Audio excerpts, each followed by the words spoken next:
Hi guys, આજે આપણે એક એવો નાસ્તો બનાવીશું કે જે બિલકુલ ઓછા ખર્ચની અંદર તૈયાર થશે. માત્ર 5-10 રૂપિયાની કિંમતમાં આપણે 200 રૂપિયા જેટલો નાસ્તો છે એ તૈયાર કરી શકશું, અને એમાંય બાળકોનો ફેવરિટ એવો કુરકુરે જેવો આપણો નાસ્તો તૈયાર થશે, અને એ પણ 2 અલગ અલગ ફ્લેવર સાથે તૈયાર થશે. તો આપણે એમના માટે થઈ અને એક બાઉલ ભરી અને ચોખા લેવાના છે. ચોખા જો હાથ ઉપર સફેદ થતા હોય તો આપણે એ ચોખાને સારી રીતે કપડાથી લૂછી લેવાના છે.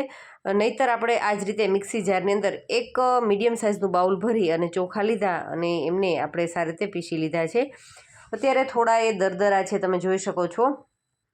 તો હવે આપણે એમને વધારે બાઇન્ડિંગ આપવા માટે થઈ અને 3 ચમચી જેટલી ચણાની જે શેકેલી દાળ હોય છે એ શેકેલી દાળ એટલે કે જે દાળિયાની મોળી દાળ કહે છે એ દાળ લીધી છે, અને હવે બંનેને ભેગું કરી અને સારી રીતે દળી લીધું છે. તો એકદમ ફાઇન પાવડર નહીં થાય, પણ કહી શકાય કે સારું બાઇન્ડિંગ આવી શકે એ રીતનો આપણો લોટ છે એ તૈયાર થઈ ગયો છે. તો હવે આપણે જે બાઉલથી ચોખા લીધા હતા એ જ બાઉલ આપણે માપનું રાખીશું, અને એ 2 બાઉલ ભરી અને આપણે પાણી લેવાનું છે. અને કોઈપણ કડાઈની અંદર આ રીતે ગેસની હાઈ ફ્લેમ રાખી દઈશું શરૂઆતમાં, અને શરૂઆતમાં હાઈ ફ્લેમની ઉપર પાણીને 1 થી 2 મિનિટ માટે હળવું એવું આપણે ઉકાળવાનું છે. બહુ એકદમ બોઇલ થાય, ટૂંકમાં ઉકળવા લાગે એટલું ગરમ નથી કરવાનું. બસ જો આ રીતનું થાય થોડુંક ધૂંધળું, એટલે આપણે જે મિક્સી જારની અંદર દળેલો લોટ હતો એ એડ કરી દેવાનો છે. અને એમ કરવાનું કારણ શું છે, તો કે જો વધારે પાણી ઉકળી જશે ને તો શું થશે કે ગાંઠા થવાની સંભાવના રહેશે. અને હવે 1 ચમચી જેટલો આપણે રવો લીધો છે, જાડો કે ઝીણો તમે કોઈ પણ લઈ શકો છો. અને 2 ચમચી રોટલીનો જે ઘઉંનો ઝીણો લોટ હોય છે એ રોટલીનો લોટ 2 ચમચી ભરી અને લીધો છે. અને હવે આપણે અત્યારે આ બેઝ ઉપર ગેસની ફ્લેમને એકદમ લો ટુ મીડિયમ રાખી શકીએ, અને આપણે આ મિશ્રણને સારી રીતે હલાવી અને મિક્સ કરી લેવાનું છે. મેં તમને કીધું તો એ મુજબ જો શરૂઆતમાં તમે પાણીને વધારે ઉકાળી લેશો ને તો આ બેઝ ઉપર એમની અંદર ગાંઠા થઈ જશે, અને એ ગાંઠાને ભાંગવા થોડાક મુશ્કેલ થશે. તો આપણે હળવું એવું પાણી ગરમ થાય ને ત્યાં જ આપણા બંને લોટ છે એ એડ કરી દેવાના છે, અને સારી રીતે મિશ્રણને હલાવી અને એકદમ જ મિક્સ કરી લેવાનું છે. અને તમે જોઈ શકો છો એકદમ બાઇન્ડિંગવાળું આપણું આ બેટર છે એ તૈયાર થઈ ગયું છે. અને હવે એમની અંદર સ્વાદ અનુસાર નિમક એડ કરીશું. બહુ વધારે પડતું નિમક એડ નહીં કરીએ, કારણ કે આપણે આગળ છે એમને વધારે ટેસ્ટી કરવા માટે થઈ અને અલગ અલગ મસાલાઓ એડ કરીશું. અને હવે આપણે ઢાંકણ ઢાંકી અને 5 થી 10 મિનિટ માટે રેસ્ટ માટે રાખી દેવાનું છે. અને રેસ્ટ થઈ ગયા બાદ તમે જોશો તો એકદમ જ કઠણ એવું આપણો આ લોટ છે એ તૈયાર થઈ જશે. હવે હળવો એવો તેલથી હાથને ગ્રીસ કરી લેવાનો છે, અને હળવું એવું ટૂંપવાનું છે, બહુ કોઈ વધારે ટૂંપવાની જરૂર નથી. અને બસ થોડું એવું આપણે હાથમાં આ રીતે લોટ લઈ લેશું, અને આપણે આમના ટેઢા મેઢા શેપ, કોઈ આપણે એમનો પ્રોપર શેપ આપવાની જરૂર નથી. આપણે બહારના જે કુરકુરે ખાઈએ છીએ તો કુરકુરેનો તમે શેપ જોયો હશે કે કોઈ એમાં પરફેક્ટ શેપ હોતો નથી.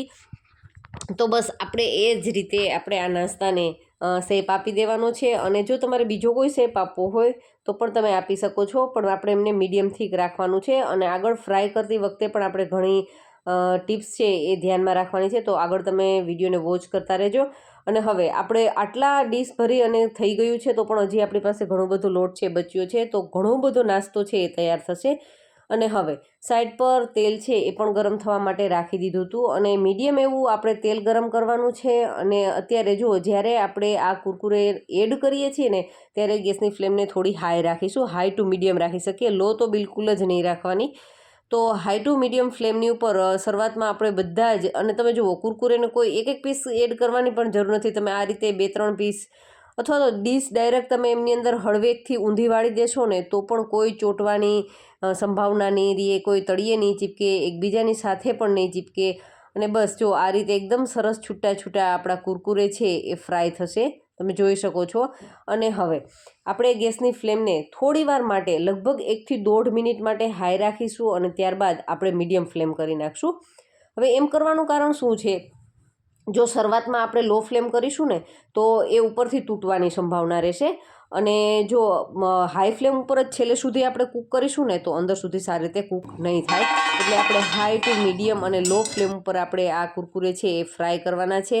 અને તમે એમનો અવાજ પણ સાંભળ્યો ને, એકદમ જ સરસ કુરકુરા આપણા છે એકદમ ક્રિસ્પી ક્રિસ્પી અવાજની સાથે ફ્રાય થઈ અને આપણી એક બેચ આવી ગઈ છે. તમે જોઈ શકો છો કલર આપણે છે એ આટલો ગોલ્ડન બ્રાઉન કરવાનો છે. અને હવે આપણે એમનો ટુકડો કરીને પણ જોઈએ. તો તમે જોયું ને, અંદરથી પણ એકદમ સરસ ખસ્તા એવા આપણા કુરકુરે છે એ તૈયાર થઈ ચૂક્યા છે. તો એ જ રીતે આપણે બીજા પણ એ ફ્રાય થતા હતા ત્યાં સુધીમાં એમની સાથે જ આપણે આ કામ છે એ કરી શકશું અને બિલકુલ આરામથી. અને કદાચ તમે તમારી સાથે બાળકોને રાખશો ને તો બાળકોને પણ આ કરવાની મજા આવશે. મારી ડોટર હાજર નહોતી, નહીંતર એ મને ચોક્કસથી હેલ્પ કરે. તો તમે જોઈ શકો છો આ રીતે આપણો પેલો નાસ્તો છે બનીને આવી ગયો હતો. તો આપણે એમની અંદર મસાલા કરી દઈએ. તો કોઈ પણ આપણે એક બરણી કે બાઉલ કે જેમાં આપણે એમને ભરી અને રાખવો હોય, તમે 10-15 દિવસ કે 20 દિવસ કે મહિનો દિવસ સુધી આરામથી ખાઈ શકશો એવા સરસ મજાના કુરકુરે છે એ તૈયાર થઈ ગયા છે. તો આપણે એમની અંદર સ્વાદ અનુસાર ચટણી અને થોડોક આમચૂર પાવડર એડ કરીશું, થોડોક ચાટ મસાલો, થોડોક ખાંડનો ભૂકો અથવા તો સાકરનો ભૂકો છે એ એડ કરી દેશું. અને હવે આપણે આપણું ઢાંકણ છે એ ઢાંકી અને બસ આ રીતે ચલાવીશું ને બંને હાથને આ રીતે હલાવી અને આપણા કુરકુરે સારી રીતે મિક્સ કરી લેશું, જેથી કરી અને મસાલો છે એકદમ સારી રીતે એકબીજાની સાથે ચીપકી અને આપણો એકદમ ટેસ્ટી અને હેલ્ધી પણ કહી શકાય, કારણ કે આપણે ઘરનો બનાવેલો છે. તો ખૂબ જ ટેસ્ટી એવા આપણા કુરકુરે છે એકદમ સરસ તૈયાર થઈ ગયા છે. તો તમે એકવાર તમારા બાળકોને આ કુરકુરે ચોક્કસથી ખવડાવજો, એને ખરેખર ખૂબ જ મજા પડી જશે. અને હવે આપણે બીજી બેચ પર રેડી થઈ ગઈ છે, ફ્રાય થઈને આવી ગઈ છે. તો આપણે એમને પણ એક મોટા બાઉલની અંદર ટ્રાન્સફર કરી લઈએ અને એમાં પણ મસાલા કરી દઈએ. તો એમની અંદર આપણે ચાટ મસાલો અડધી ચમચી જેટલો એડ કર્યો છે, થોડોક આમચૂર પાવડર એડ કર્યો છે ખટાશ માટે થઈ, અને ગળપણ માટે થોડી એવી આપણે સાકરનો ભૂકો એડ કરી દઈએ. અને આપણે એમને થોડાક ડિફરન્ટ કલર અને ડિફરન્ટ ટેસ્ટ માટે થઈ અને અડધી ચમચી જેટલો આપણે ફુદીનો પાવડર એડ કરી દઈશું. અને એમને પણ સેમ પ્રોસેસથી ઢાંકણ ઢાંકી આ રીતે મિક્સ કરી લેશું. એટલે એકદમ સરસ મજાનો ટેસ્ટી એવો આપણો કુરકુરેનો ચોખાનો કુરકુરે જેવો જ નાસ્તો છે એકદમ સરસ તૈયાર થઈ ગયો છે. તો તમે એકવાર આ વિડીયોને જો તમને ગમ્યો જ હોય તો વિડીયોને પ્લીઝ લાઇક કરજો અને તમે તમારા ફ્રેન્ડ્સ અને ફેમિલી જોડે શેર પણ કરજો. અને વિડીયો તમે વોચ તો કરો છો પણ ઘણી વખત તમે ચેનલને સબસ્ક્રાઈબ નથી કરતા, પણ ચેનલ સબસ્ક્રાઈબ કરવી બિલકુલ જ ફ્રી છે. તો ટેન્શન ફ્રી થઈ ને આપણી ચેનલને ચોક્કસથી સબસ્ક્રાઈબ કરી લેજો, જેથી કરી અને મારા આવા અવનવા વિડીયોની નોટિફિકેશન તમને મળતી રહે. અને નીચે આવતા બેલ આઇકનને પણ પ્રેસ કરી લેજો, એટલે સૌથી પહેલાં તમારા સુધી મારો વિડીયો પહોંચતો રહે. અને જુઓ આપણા બંને નાસ્તો છે એ તૈયાર થઈ ગયો છે. તો હું આમને 10 દિવસ માટે ભરવા માટે ડબ્બામાં પેક કરું છું, પણ મને નથી લાગતું કે બાળકોએ ટેસ્ટ કર્યા પછી આપણો નાસ્તો છે એ 10 દિવસ સુધી આપણે એમને સ્ટોર કરી શકશું. તો બંને ફ્લેવરની સાથે એકદમ જબરદસ્ત, બિલકુલ ઓછા ખર્ચવાળો અને એકદમ ટેસ્ટી ચટાકેદાર એવો આપણો ચોખાનો નાસ્તો છે એ તૈયાર થઈ ગયો છે. અને જો તમને આજનો વિડીયો ગમ્યો હોય તો ચોક્કસથી લાઇક કરજો. Thank you for watching this videos.